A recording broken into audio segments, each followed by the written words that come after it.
Hello student, मैं हूँ रीना। आप देख रहे हो रीना एकेडमी चैनल। आप सभी का मेरे चैनल पर स्वागत है। अगर आप मेरे चैनल पर नए हैं तो इसे सब्सक्राइब करिए और बेल आइकन को भी दबाना ना भूलें ताकि मेरी अगले आने वाले वीडियो की नोटिफिकेशन सबसे पहले आपको मिले।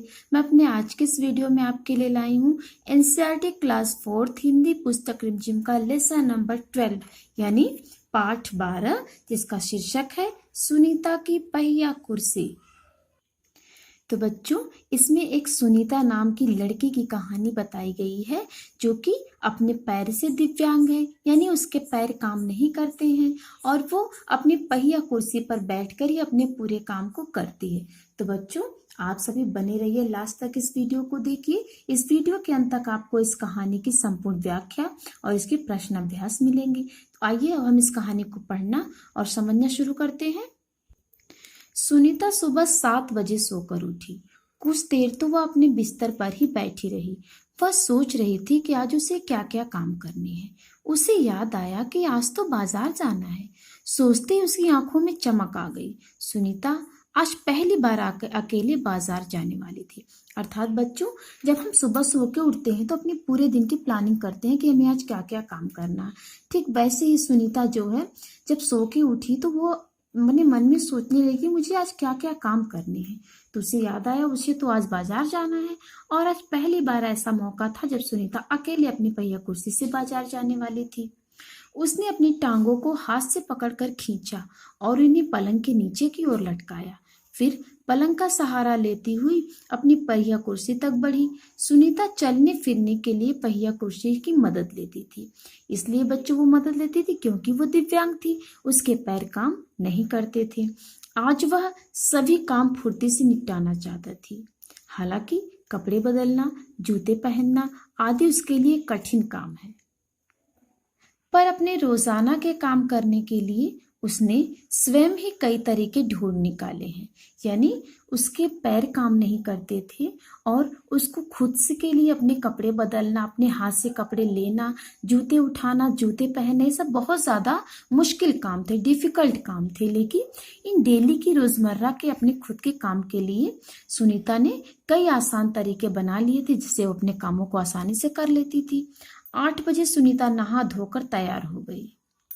सुनीता की माँ ने मेज पर नाश्ता लगा दिया था तो सुनीता ने कहा, माँ अचार की बोतल पकड़ाना।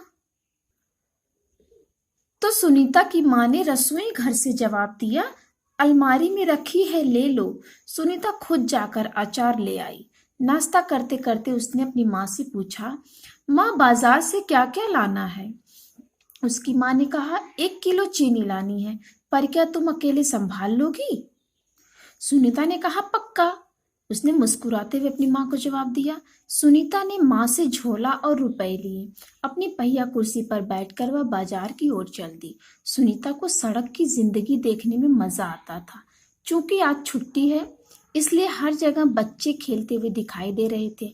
सुनीता थोड़ी देर रुककर उन्हें रस्सी कूदती, गेंद खेलते देखती रही। वह थोड़ी उदास हो गई। बच्चों, वो क्यों उदास हो गई? क्योंकि वो भी उन बच्चों के साथ खेलना चाहती थी, लेकिन उसके पैर तो काम ही नहीं करते थे, इसलिए वो सोचकर उदास हो गई कि मैं तो खेल नहीं सकती।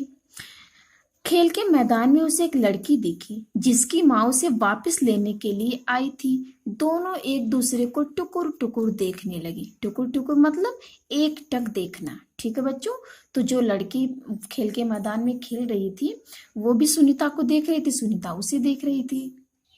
फिर सुनीता को एक लड़का दिखा। उस बच्चे को बहुत सारे बच्चे छोटू छोटू बुलाकर चिढ़ा रहे थे। उस लड़के का कद बाकी बच्चों से छोटा था। सुनीता को यह सब बिल्कुल अच्छा नहीं लगा। रास्ते में कई लोग सुनीता को देखकर मुस्कुराए, जबकि वह उन्हें जानती तक नहीं थी। पहले तो वह मन ही मन खुश हुई, परंतु फिर सोचने लगी, ये सब लोग मेरी तरफ भला इस तरह क्यों देख रहे हैं? अर्थात बच्चों, सुनीता को अपनी पहिया कुर्सी पर अकेले जाते देख कुछ लोग जो हंस रहे थे, तो सुनीता उनको देखकर अपने मन में सोचने लगी कि मैं इन लोगों को तो जानती नहीं, फिर ये सब मेरी तरफ क्यों देख रहे हैं? खेल के मैदान वाली छोटी लड़की सुनीता को दोबारा कपड़ों की दुकान के सामने खड़ी मिली। उसकी माँ कुछ कपड़े देख रही थी। तो वहां पर उस लड़की ने सुनीता से पूछा, तुम्हारे पास यह अजीब सी चीज क्या है? सुनीता जवाब देने लगी, यह तो बस एक। लेकिन उसका जवाब अधूरा ही रह गया और उस लड़की की माँ ने गुस्से में आकर लड़की को सुनीता से दूर हटा दिया। फिर उस लड़की की माँ ने कहा, फरीदा, इस तरह का सवाल नहीं पूछना चाहिए, अच्छा नहीं लगता। तो सुनीता ने दुखी होकर कहा, मैं दूसरे बच्चों से अलग नहीं हूँ। उसे फरीदा की माँ का व्यवहार समझ में नहीं आया। यानी फरीदा की माँ ने जब फरीदा को सुनीता से दूर हटा दिया तो फरीदा को समझाने लगी कि तुमको इस तरह से उससे ऐसे सवाल नहीं करना चाहिए था पहिया कुर्सी के बारे में। तो उसकी बातें सुनकर सुनीता दुखी हो गई और फरीदा की माँ का बिहेवियर व्यवहार ऐसा क्यों था वो समझ नहीं पाई और सुनीता बोली, मैं दूसरे बच्चों जैसी ही हूँ, उनसे बिल्कुल अलग नहीं हूँ। अंत में सुनीता बाजार पहुंच गई। दुकान में घुसने के लिए उसे सीढ़ियों पर चढ़ना था। उसके लिए यह कर पाना बहुत मुश्किल था। आसपास के सब लोग जल्दी में थे। किसी ने उसकी तरफ ध्यान नहीं दिया। अचानक जिस लड़के को छोटू कहकर चिढ़ाया जा रहा था वह उसके सामने आकर खड़ा हो गया। फिर उस लड़के ने अपना परिचय कराते हुए सुनीता से कहा, मैं अमित हूँ, क्या मैं तुम्हारी कुछ मदद करूँ? तो सुनीता ने राहत की सांस ली और मुस्कुराकर बोली, मेरा नाम सुनीता है, पीछे के पैंडल को पैर से जरा दबाओगे? तो अमित ने कहा, हाँ हाँ जरूर। यह कहते हुए अमित ने पहिया कुर्सी को टेढ़ा करके उसके अगले पहियों को पहली सीढ़ी पर रखा। फिर उसने पिछले पहिए को भी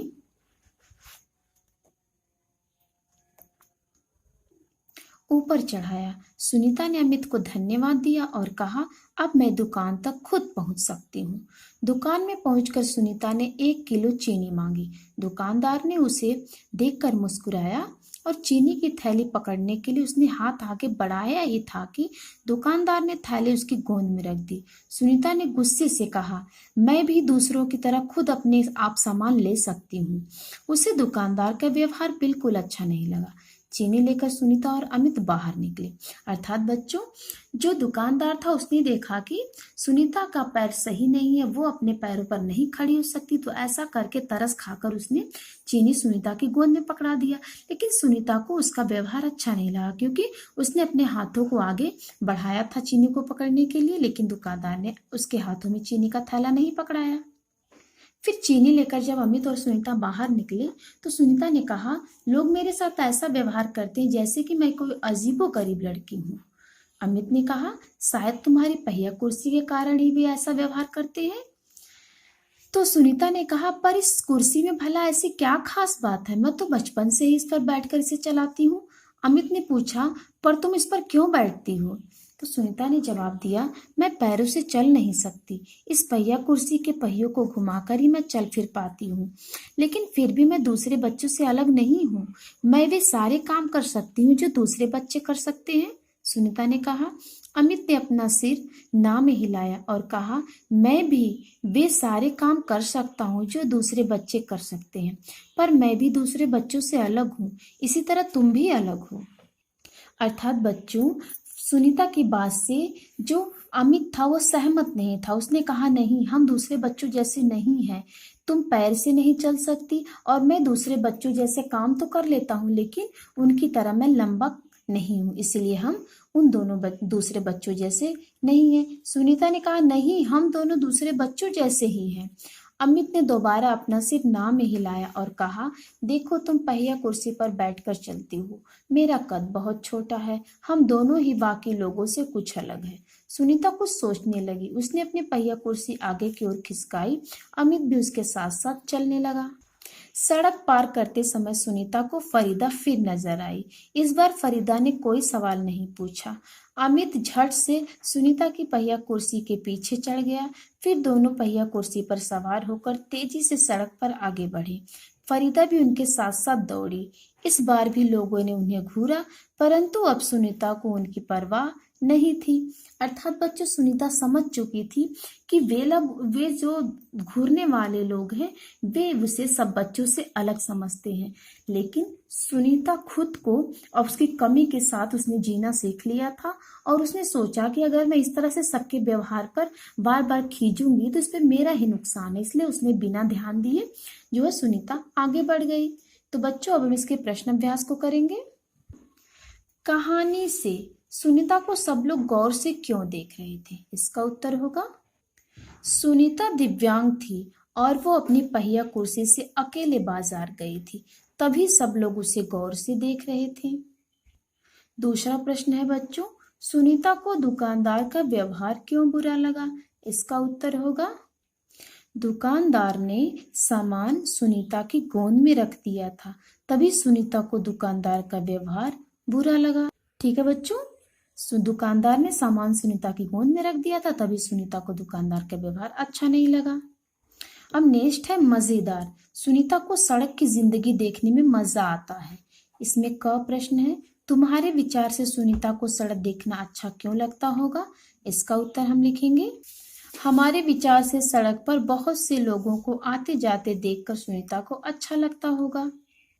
अब नेक्स्ट है ख, अपने घर के आसपास की सड़क को ध्यान से देखो और बताओ तुम्हें क्या क्या चीजें नजर आती है? इसका उत्तर होगा, आते जाते लोग, बस, कार, ट्रक इत्यादि चीजें हमें नजर आती है। लोग क्या क्या करते हुए नजर आते हैं? इसका उत्तर होगा, सभी अपने कार्य करते हुए या काम से आते जाते दिखते हैं। अब नेक्स्ट है मनाही। फरीदा की माँ ने कहा, इस तरह से सवाल नहीं पूछने चाहिए। फरीदा पहिया कुर्सी के बारे में जानना चाहती थी, पर उसकी माँ ने उसे रोक दिया। प्रश्न है, माँ ने फरीदा को क्यों रोक दिया होगा?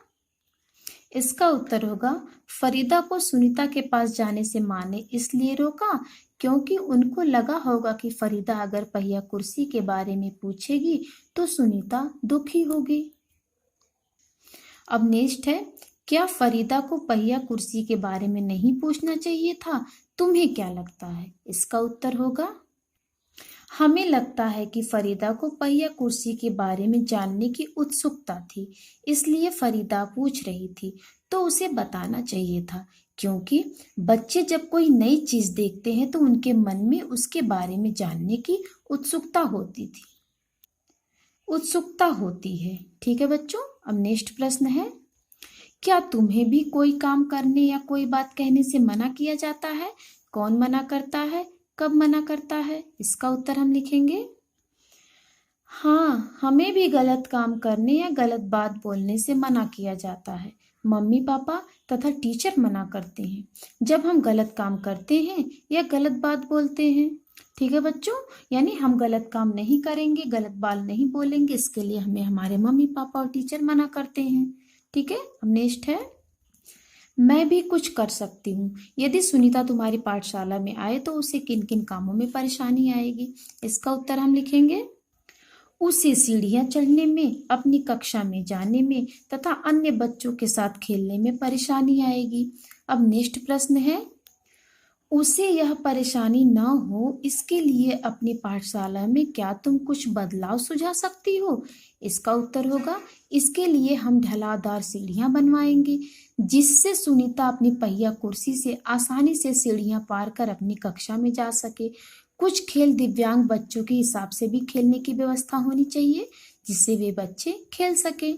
अब नेक्स्ट है, तो बच्चों ये दोनों प्रश्न हो गया। अब नेक्स्ट है, प्यारी सुनीता। सुनीता के बारे में पढ़कर तुम्हारे मन में कई सवाल और बातें आ रही होंगी। वे बातें सुनीता को चिट्ठी लिखकर बताओ। तो ये रहा सुनीता का पता, विकास नगर कॉलोनी, नई दिल्ली, दिनांक 7 अक्टूबर 2020। प्रिय सुनीता, तुम कैसी हो? मैंने तुम्हारे बारे में पढ़ा है। मैं तुम्हारी हिम्मत की सराहना करती हूँ कि तुम अपना काम स्वयं करती हो। तुम अपनी हिम्मत और धैर्य को बनाए रखना। मुझे उम्मीद है कि तुम आगे बढ़ोगी। मैं तुमसे दोस्ती करना चाहती हूँ। क्या मेरी दोस्त बनोगी? तुम्हारी सखी अमिता, आजमगढ़। ठीक है बच्चों, तो इस तरह से हमने ये पत्र लिखा। अब नेक्स्ट है, कहानी से आगे। सुनीता ने कहा, मैं पैरों से चल नहीं सकती। सुनीता अपने पैरों से चल फिर नहीं सकती। तुमने पिछले साल पर्यावरण अध्ययन की किताब आसपास में रवि भैया के बारे में पढ़ा होगा। रवि भैया देख नहीं सकते, फिर भी किताबें पढ़ लेते हैं। इसमें प्रश्न है, वे किस तरह की किताबें पढ़ सकते हैं? इसका उत्तर हम लिखेंगे, वे ब्रेल लिपि में लिखी किताबें पढ़ सकते हैं। अब नेक्स्ट प्रश्न है, उस तरह की किताबों के बारे में सबसे पहले किसने सोचा? यानी ब्रेल लिपि की किताबों के बारे में सबसे पहले किसने सोचा? इसका उत्तर होगा, उस तरह की किताबों के बारे में सर्वप्रथम लुई ब्रेल ने सोचा। ये भी दृष्टिहीन थे, अतः इन्होंने इस तरह की किताब लिखकर दृष्टिहीन लोगों को पढ़ लिखकर अपने सपनों को साकार करने का अवसर दिया।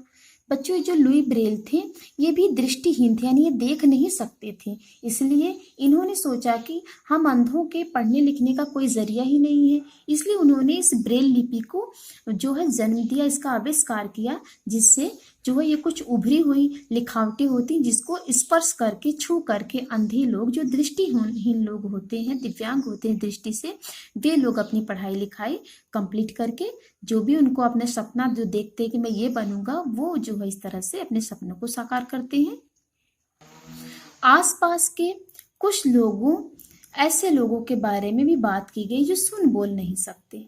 क्या तुम ऐसे किसी बच्चे को जानते हो जो सुन बोल नहीं सकता है? इसका उत्तर है हाँ, मेरे पड़ोस में एक बच्ची है, गोल्डी जिसका नाम है, जो बोल और सुन नहीं सकती। ठीक है बच्चों, तो ये इसका उत्तर हमने लिखा। अगर आपके पड़ोस में कोई और भी बच्चा है जो बोल और सुन नहीं सकता तो आप उसके बारे में यहाँ लिख सकते हो। अब नेक्स्ट है, तुम उसे किस तरह से अपनी बात समझाते हो, अर्थात जो बच्चा बोल और सुन नहीं सकता है, अगर आपको उसे अपनी बातें समझाने का मौका मिले तो आप कैसे समझाओगे? तो इसका उत्तर हम लिखेंगे, मैं उसे इशारे से अपनी बात समझाती हूँ। ठीक है बच्चों, तो ये हमारे प्रश्न अभ्यास भी कंप्लीट हो गए। Okay, thank you.